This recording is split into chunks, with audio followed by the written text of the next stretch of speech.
Week 7 of Sunday Night Football. Tonight we got the Pittsburgh Steelers against the Miami Dolphins. For Pittsburgh, we're going to do a ham. Now, Pittsburgh style ham is chipped and chopped, and they do a lot of extra stuff with it. I don't like ham that way. I don't think that's the right way to do it. So hopefully I'm not offending anybody with this, but I like just having ham cooked and ready to serve. So that's what I'm doing with that. And for Miami, I'm doing a Miami style Cuban sandwich. A couple weeks ago I did the Tampa style. It's very similar. Biggest difference is that Tampa also uses salami. Miami is just focusing on the ham and the roasted pork. So excited to get that all done, and I'll show you how I plan to do that. So the ham is going to be pulling double duty. It's going to count for both teams here. I've got just a half ham here, not a full one, and it's pre-cooked, so I'm not going to try to overcook that, just bring it back up to temperature. And then with tenderloins too, most important thing is not to overcook them. It's a very lean cut, don't want it to dry out. So it's not going to be on the smoker super long. Trying to bring all of this up to temperatures of around 140, 145, not really wanting to go beyond that. For the seasoning for this, I've got kind of just a mix here.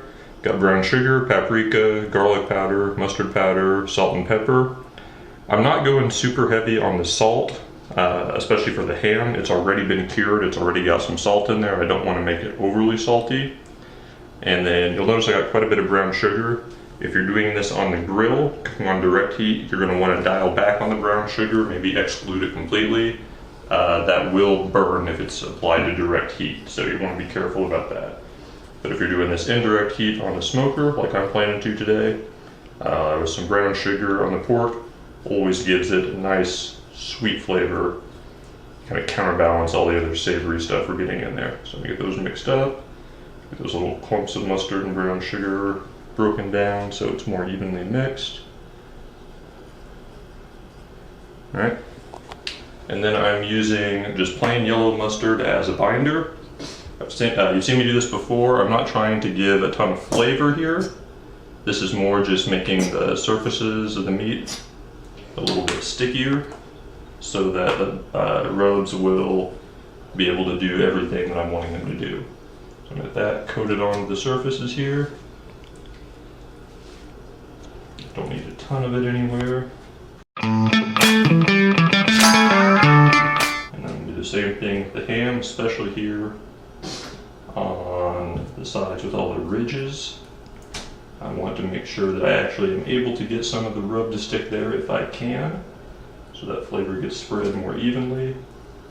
And on the flat side here, I'm not going to have as much of a problem, but still get some of that mustard on there as a binder.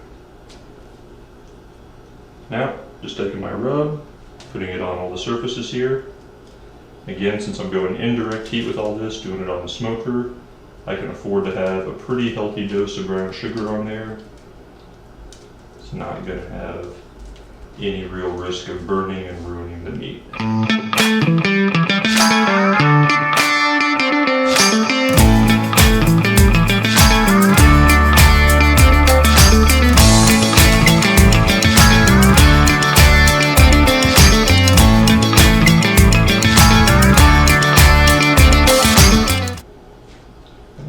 Season the ham as heavily as I am the tenderloin. That ham's already been cured, like I said. It's going to have more flavor already cooked into it. And then the tenderloin being a very lean cut, it's got some decent flavor, but it's not one of the stronger cuts on the hog.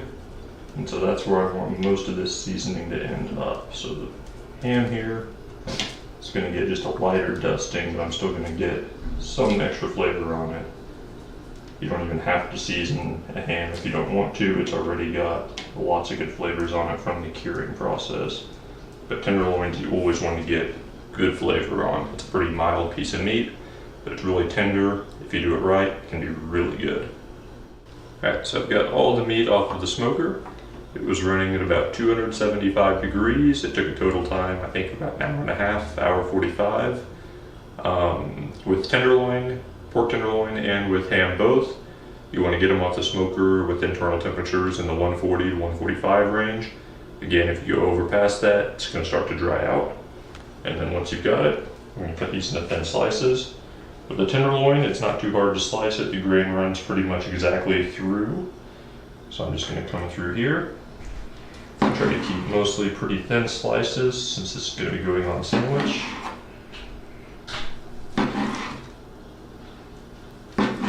Some will be a little thicker, some will be a little thinner, but that's fine. It gives people the choice to get what they want. You can see it's got that good color all the way through. It's not a super moist cut of meat, but it's not completely dry either. And it's got a good smoke ring around the outside there, that pink ring.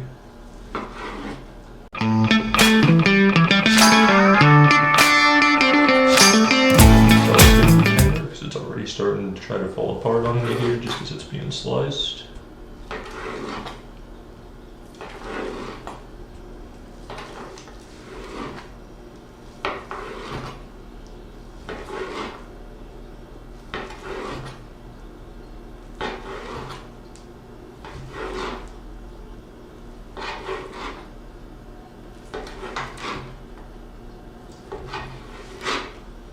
Alright, I'm going to do the same thing with the other one. So going for nice thin slices, appropriate for going on sandwiches. And that's going to be very tender, but with all that seasoning that we put on there, it's going to have a lot of flavor too.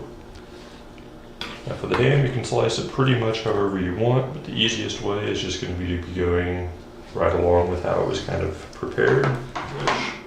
So I'm going to try to keep the slices pretty thin here. Again, if they're a little thinner in some, a little thicker in the other, that's not a bad thing. Just lets people pick out the ones they want.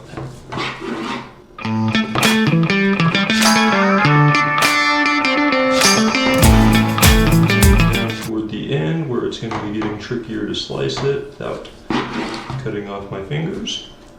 I'm just going to go the other way and cut it into little chunks there for people who don't want it on sandwiches.